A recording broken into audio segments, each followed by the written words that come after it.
right, Igor, here we go, another video. Once again, I'm back in action, back to Moscow and back with the expat American. Once again, a rare chance to see the great city. I feel like I'm a little man because, you know, I'm almost, how much on my feet? 2 meters. I am bullshitting, cut it out. I like to ask good questions. Explain yourself, sir. I'm a Russian who lived all my life in the West. In my heart, I'm Russian, but in many ways, I'm also non-Russian. Story of my life, I'm divided by the East and West, just like politically the world is right now. Here you have 360 something stations. This is a foreigner who regularly crosses the Russian border.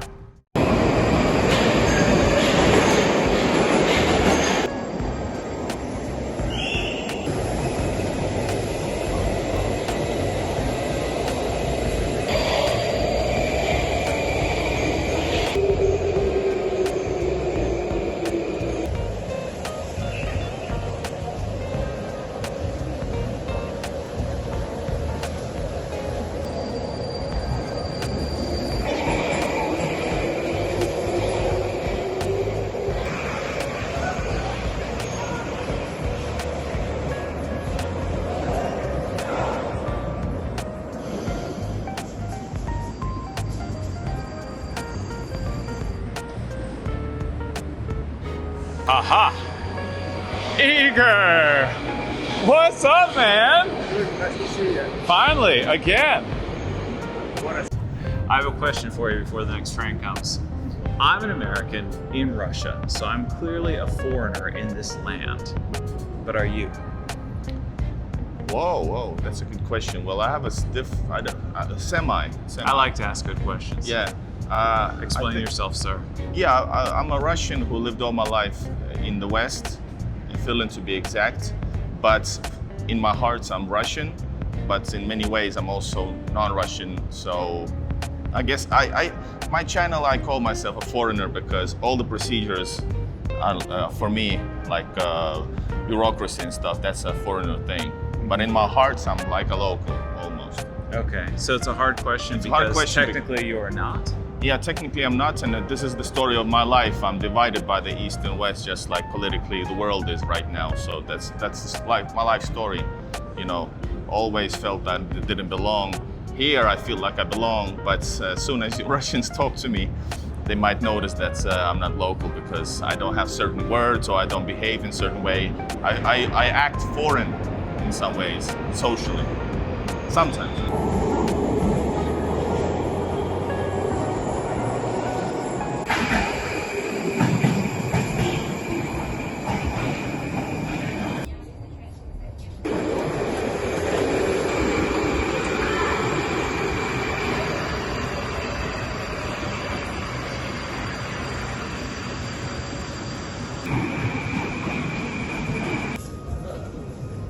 Oh my God, this is so beautiful. Exactly.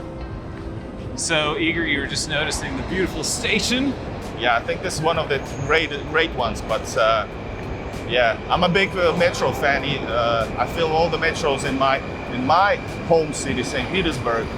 But here you have 360 something stations, and like most of them, I would say most of them are like this, guys. This is just crazy. So this one in particular, I've been told, is supposed to be more beautiful. Well, I've seen better ones, but this is in a way beautiful, most beautiful one. Well, Yeah. the reason being is, and I'm told by a Russian who I think is an expert in everything. So I've been told that this station in particular was built because this is where foreigners, international travelers, would first come into Moscow, and this is the first thing that they would see. Because we are underground of 3 train stations. Yes. And so you get out the train station, you come down to get on the metro, and you come in and you'd see this giant palace. Soviet might. So this station in particular has, I guess you could say, an immigration history to it. Yes.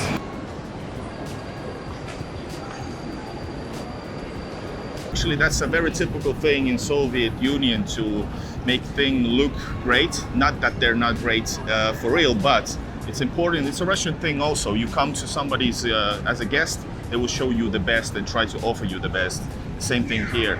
For the Olympics, they built this Ismailovsky like market, beautiful little village for them, for visitors to come and see. Oh, that was the Olympics? For the Olympics, Oh, yeah. wow. It looks older, but it's like in old style. So Nice. this will continues every time. When you arrive to Leningradsky in Moskovsky railway station in St. Petersburg, you're gonna see this beautiful, vast square with the Leningrad hero city. You know, that's the Russian thing. Slavic thing, maybe. Russian thing. Russian.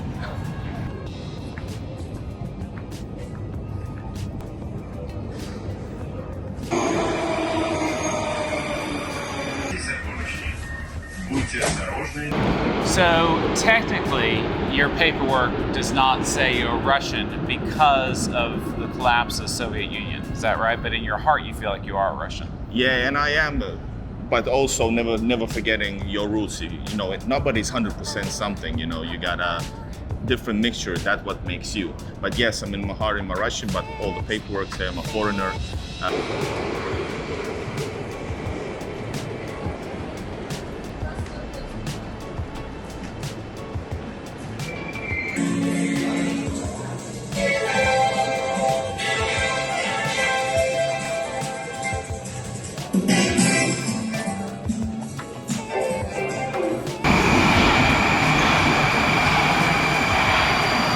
I was detained by police yesterday, so they would say, that's usually what they say also at the border. Oh, sir, not sir, they don't say sir, but they say that's how you speak very well Russian. Well, I have to say, well, it's my native language though, but actually I don't speak it well because it's my native language, and I actually make a lot of mistakes, but I can wing it.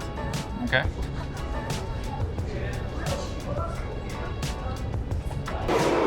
So we got a nice tunnel here coming off of the main platform. This one's brown instead of yellow.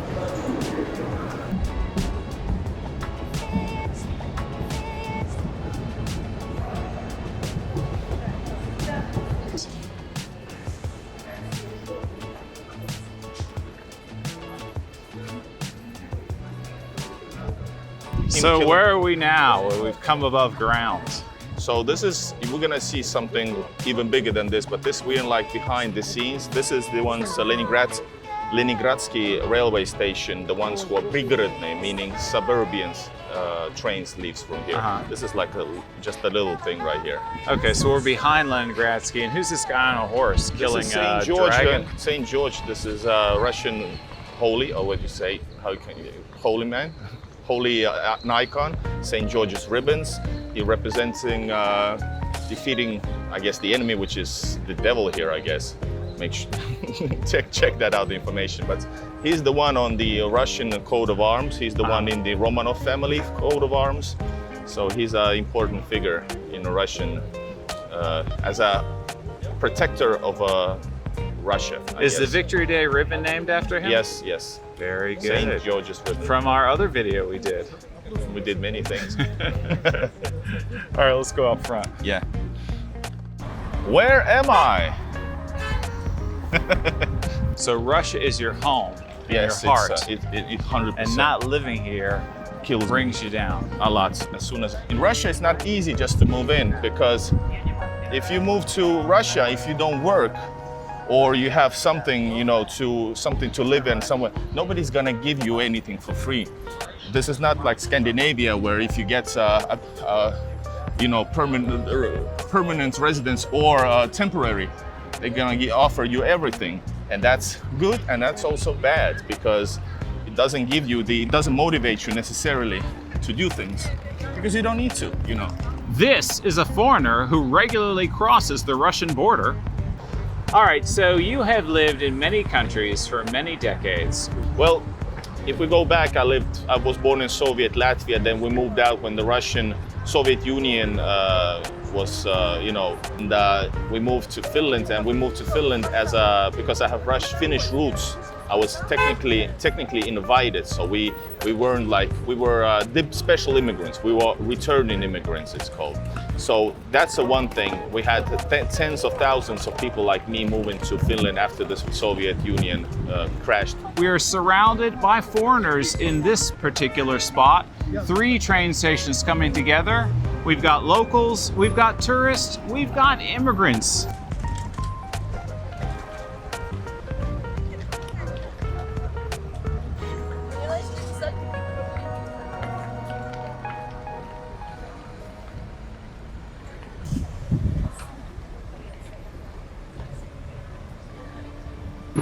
Is there a helicopter overhead?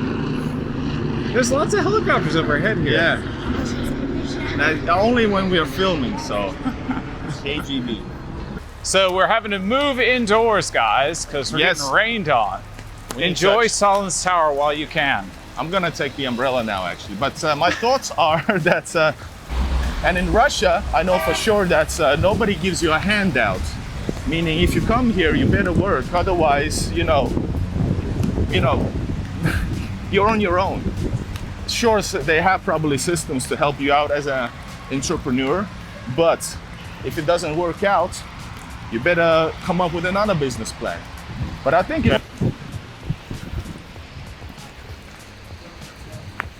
you need, there's something on the left here. My thoughts are that in Russia, I think it's possibly quite bureaucratic. Russia in general is very bureaucratic.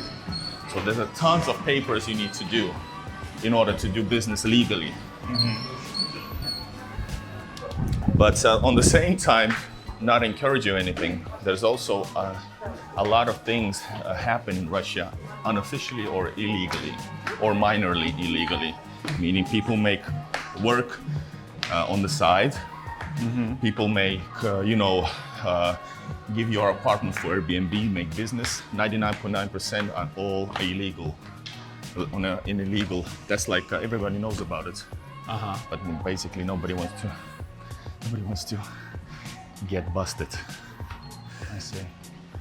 Okay, so this is what looked like a historic shopping I think we center can go up there, yeah. for you, but This is Soviet. I'm not super impressed. This is too Soviet, and it's time has passed. Imagine this is marble.